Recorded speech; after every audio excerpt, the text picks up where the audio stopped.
Amma ba'd, ma'asyiral muslimin rahimani wa rahimakumullah. Sidang jamaah Jumat yang dimuliakan Allah, banyak di antara kaum muslimin yang belum mengerti apa sebenarnya hakikat Islam itu secara detail, secara terperinci, dan apa mau Allah menamakan kita muslim. Huwa sammakumul muslimun. Dialah Allah yang menamakan kita orang-orang yang berislam. Apa itu Islam? Untuk apa kemudian kita dianjurkan untuk berislam?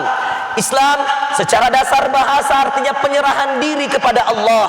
Tetapi ada makna yang lain yang lebih dari sekedar menyerahkan diri kepada Allah.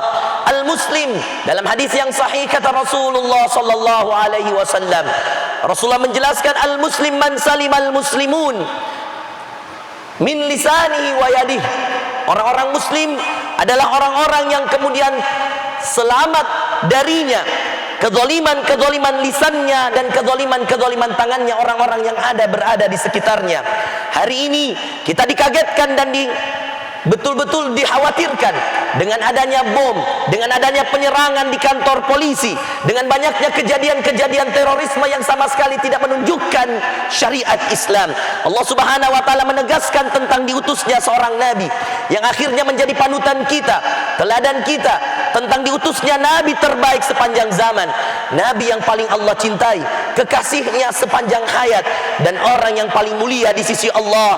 Ketika Allah utus dirinya, Allah katakan dalam surah Al-Anbiya, wa ma arsalnaka illa, kami tidak mengutusmu wahai Muhammad, illa rahmatan lil alamin, kecuali engkau menjadi rahmat bagi alam semesta. Saudaraku, garis bawahi kalimat ini, illa rahmatan lil alamin, kecuali hadirmu wahai Muhammad, wujudmu di muka bumi ini, hidupmu dan juga untuk umatmu, kecuali saya mengharapkan dari mereka agar mereka menjadi rahmat, tempat kasih sayang, tempat kembalinya kesejukan, tempat kembalinya kenyamanan bagi seluruh alam semesta.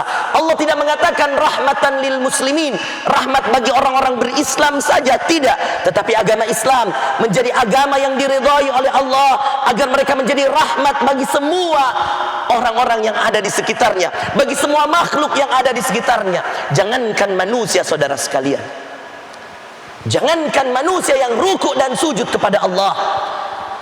Dalam hadis Muslim, seekor anjing yang kehausan, anjing pak, saudaraku, anjing, seekor anjing yang kehausan, dalam hadis Muslim, hadis yang sahih, Rasulullah bercerita, kanat imra'atan baghiyah, dahulu ada wanita penzina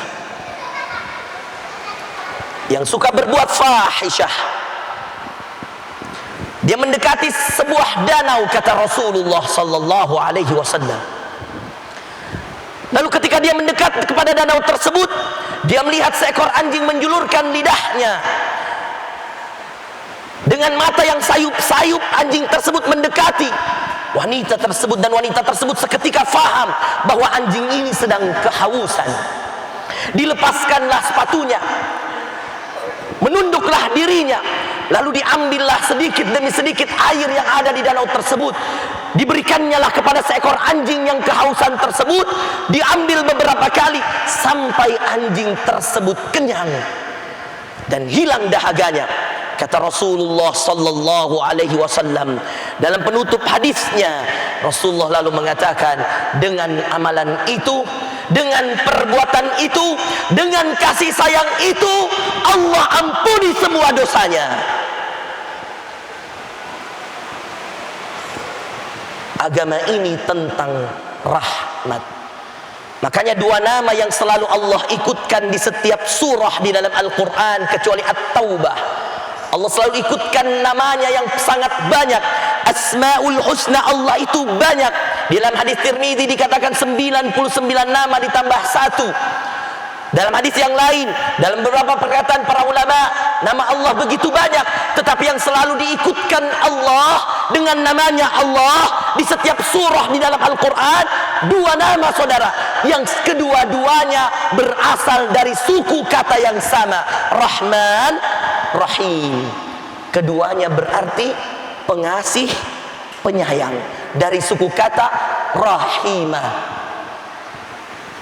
Maka setiap surah yang akan kita baca, kita dahulukan membaca Bismillahirrahmanirrahim. Alif Lam Ra. Bismillahirrahmanirrahim. Taha. Bismillahirrahmanirrahim. Kaf Ha Ya Ain Sad. Semua kecuali satu surah, saudara, surah At-Taubah. Allah tidak perkenankan namanya Ar-Rahman. Ar-Rahim masuk di dalam surah At-Taubah. Mengapa? Mengapa tidak diperbolehkan kita membaca basmalah ketika kita memulai surah At-Taubah? Maka setelah bertahud kita langsung membaca Bara'atun minallah. Kita langsung baca itu. Tidak perlu membaca basmalah, saudara sekalian. Mengapa? Karena Allah tidak senang dengan pertumpahan darah. Karena Allah tidak senang dengan pertempuran. Allah tidak senang dengan peperangan. Allah tidak senang dengan kezaliman. Dan isi kebanyakan dalam surah At-Taubah berbicara tentang pertumpahan darah, dan Allah tidak senang itu. Allah suka kita saling berkasih sayang di antara kita. Yang besar menyayangi yang kecil, yang kecil menghormati yang besar, yang tua dan muda saling berkasih sayang. Suku apapun berkasih sayang. Inna khalaqnakum min dzakarin wa unsa. Kami ciptakan kalian dari berbagai macam jenis, laki-laki dan perempuan. Wa ja'alnakum syu'uban wa qabail. Kami jadikan kalian bersuku-suku, berbangsa-bangsa, lita'arafu, agar kalian saling mengenal. Untuk apa kita saling mengenal? Untuk saling tolong menolong. Ayatnya wa ta'awanu 'alal birri wat taqwa wa la ta'awanu 'alal ismi wal 'udwan. Saling tolong menolonglah kalian dalam kebaikan dan perbuatan ketaatan, ketakwaan, dan janganlah saling tolong menolong dalam perbuatan dosa dan permusuhan. Maka bom tersebut hanya akan menebarkan permusuhan di muka bumi. Bom bunuh diri, kezaliman-kezaliman yang ada, itu hanya akan menebarkan permusuhan di antara orang. Semua akan berprasangka yang melakukan muslim, yang melakukan non muslim, itu titipan ini, itu titipan itu. Semua akan berprasangka, tergantung dari mana dia dapat berita. Ada yang dapat dari TV ini, ada yang mendapatkan dari channel YouTube ini, ada yang mendapatkan dari postingan WhatsApp, Instagram, Facebook. Semua akan berprasangka sesuai apa yang dia lihat, dan semua kadarnya sesuai batas ilmunya. Maka sidang jamaah Jumat yang dimuliakan Allah, pada khutbah kali ini izinkan kami menyampaikan secara tegas bahwa sesungguhnya orang-orang yang melakukan pembunuhan diri terhadap dirinya tidak akan pernah mencium bau surga.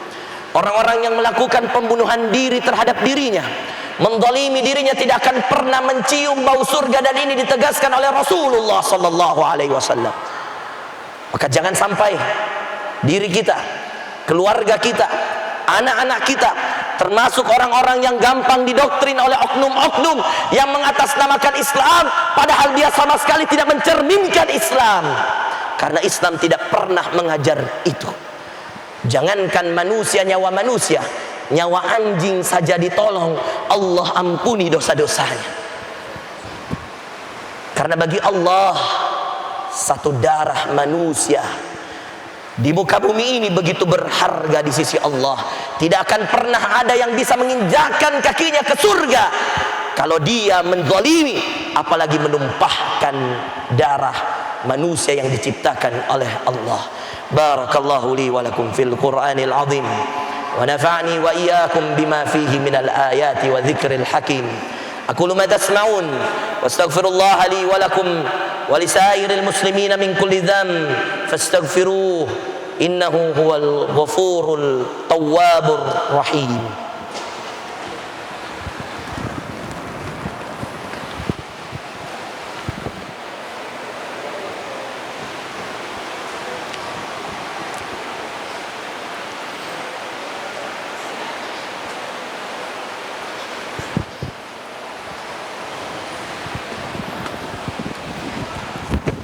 Alhamdulillahi wahdah. Wassalatu wassalamu ala man la rasula wa la nabiyya ba'dah. Muhammadin ibni Abdillah wa salawatu rabbina wa salamuhu alaihi wa mawala, amma ba'd. Dalam sebuah hadis Bukhari, Rasulullah sallallahu alaihi wasallam mengatakan secara tegas ke hadapan para sahabatnya, kata Rasulullah, "Man kana yu'minu billahi wal yaumil akhir." Siapa di antara kalian wahai sahabat-sahabatku beriman pada Allah dan hari akhirat? Siapa di antara kalian yang beriman pada Allah dan pada hari akhirat, falyukrim jarah, hendaknya kalian memuliakan tetangga kalian.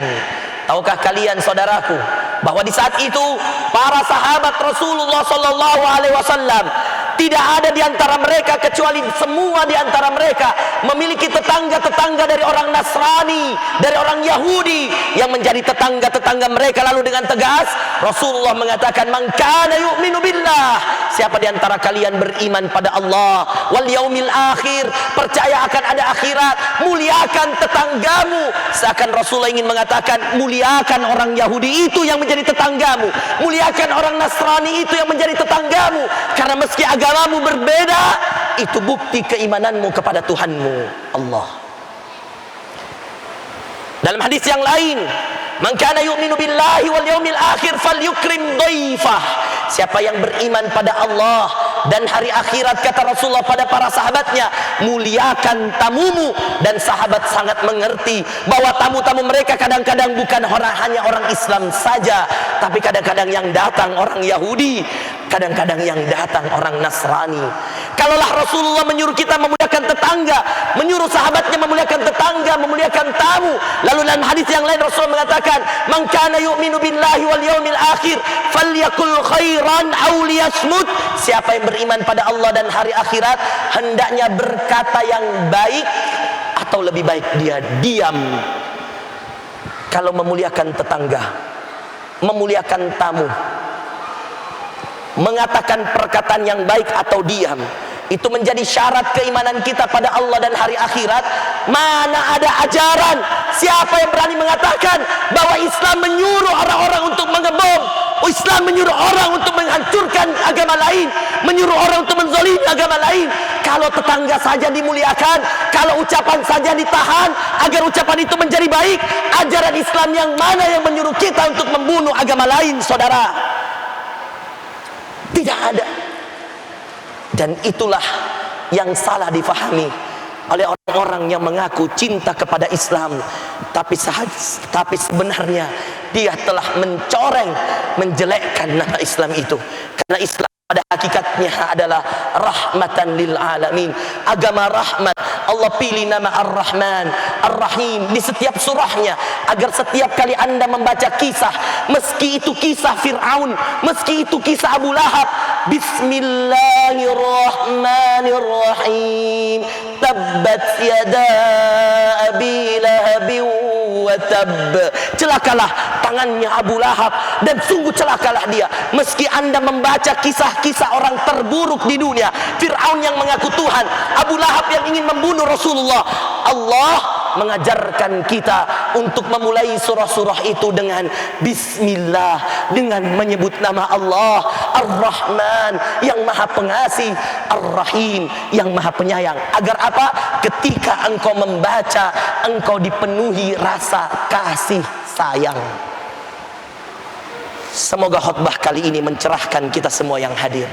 Bantu saya, bantu para ustadz, bantu semua dai untuk menyampaikan ke semua tetangga-tetangga kalian, ke semua keluarga-keluarga kalian, bahwa Islam tidak pernah mengajarkan satu kezaliman, apalagi sampai mengebom, apalagi sampai membunuh, apalagi sampai memporak-porandakan. Tidak pernah.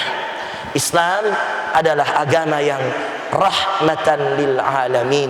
Maka kita selalu mengatakan alhamdulillahi rabbil alamin. Karena kita rahmat bagi alam semesta, maka kita mengucapkan syukur kita kepada Allah. Segala puji bagimu ya Allah, Tuhan semesta alam. Semoga Allah subhanahu wa ta'ala menjaga negeri kita Indonesia, menjaga kabupaten kita, Kabupaten Maros, menjaga kota tetangga kita, kota Makassar, menjaga semua kota dan kabupaten yang ada di provinsi kita, agar Allah Subhanahu wa taala memberikan ketenangan, agar Allah Subhanahu wa taala memberikan keamanan, agar Allah Subhanahu wa taala memberikan kenyamanan ketika kita tinggal di negeri kita. Kita meminta pada Allah agar Allah merahmati kita dengan negeri yang baldatun thayyibatun wa rabbul ghafur. Terakhir kita berdoa kepada Allah Azza wa Jalla, semoga Allah Subhanahu wa taala mengampuni dosa-dosa kita, dosa-dosa orang-orang yang telah mendahului kita, dan dikumpulkannya lah kita semua di surganya kelak, dan mudah-mudahan itulah surga tertingginya, surga firdausnya Azza wa Jalla. Allahumma salli ala Muhammadin wa ala ali Muhammad kama sallaita ala Ibrahim wa ala ali Ibrahim, wa barik ala Muhammadin wa ala ali Muhammad kama barakta ala Ibrahim wa ala ali Ibrahim innaka Hamidum Majid. Allahumma ighfir lil muslimina wal muslimat wal mu'minina wal mu'minat al ahya'i minhum wal amwat innaka sami'un qaribun mujibu da'wat ya qadi al hajat. Rabbana zalamna anfusana wa in lam taghfir lana wa tarhamna lanakunanna minal khasirin. Rabbana 'alaika tawakkalna wa ilaika anabna wa ilaikal masir. Allahumma ya Allah ya Rahman ya Rahim, ij'al hadzal balad Indonesia ya Allah. Ya Allah, jadikanlah negeri kami Indonesia ya Allah negeri yang baldatun thayyibatun wa rabbun ghafur, negeri yang Engkau ridai, negeri yang Engkau berikan kesejahteraan di dalamnya, negeri yang Engkau jaga dari segala macam keburukan dan fitnah ya Allah. Jauhkanlah kami, jauhkanlah keluarga kami, jauhkanlah seluruh orang-orang yang kami sayangi ya Allah, dan jauhkanlah seluruh penduduk negeri ini ya Allah dari segala macam dosa dan maksiat yang akan memunculkan mara bahaya dan murka-Mu ya Allah, yang akan mendatangkan musibah-musibah ya Allah. Sadarkan kami semua ya Allah, izinkan kami semua bertaubat sebelum masuk bulan Ramadan ini ya Allah. Jadikan kami orang-orang yang suci menghadap-Mu ya Allah, sebelum kami Engkau pertemukan dengan bulan yang termulia-Mu ya Allah, bulan suci Ramadan ya Allah. Allahumma ballighna Ramadan ya Allah, sampaikanlah kami pada bulan suci Ramadan. Allahumma ballighna Ramadan, Allahumma ballighna Ramadan ya Allah, sampaikanlah kami pada bulan-Mu yang suci Ramadan ya Allah. Ya Allah, berikanlah kepada kami pemimpin-pemimpin terbaik. Jadikanlah pemimpin-pemimpin kami, pemimpin negeri kami, provinsi kami, kota kami, kabupaten kami, negeri kami semua ya Allah. Jadikan pemimpin-pemimpin kami pemimpin-pemimpin yang amanah, yang jujur, yang betul-betul memperhatikan rakyatnya ya Allah. Jadikanlah setiap orang di negeri ini ya Allah orang-orang yang rajin mendirikan salat, orang-orang yang selalu takut kepadamu ya Allah. Berikan petunjuk-Mu kepada kami ya Allah. Rabbana atina min ladunka rahmah wa hayyi lana min amrina rashada. Rabbana taqabbal minna innaka antas samiul alim wa tub alaina innaka antat tawwabur rahim. Rabbana atina fid dunya hasanah wa fil akhirati hasanah wa qina adzaban nar. Sallallahu ala nabiyyina Muhammadin. Subhana rabbika rabbil izzati amma yasifun wa salamun alal mursalin walhamdulillahi rabbil alamin. Ibadallah, innallaha ya'muru bil adli wal ihsan wa ita'i dzil qurba wa yanha 'anil fahsya'i wal munkari wal baghi ya'idzukum la'allakum tadhakkarun wa la dzikrullahi akbar wa aqimis shalah.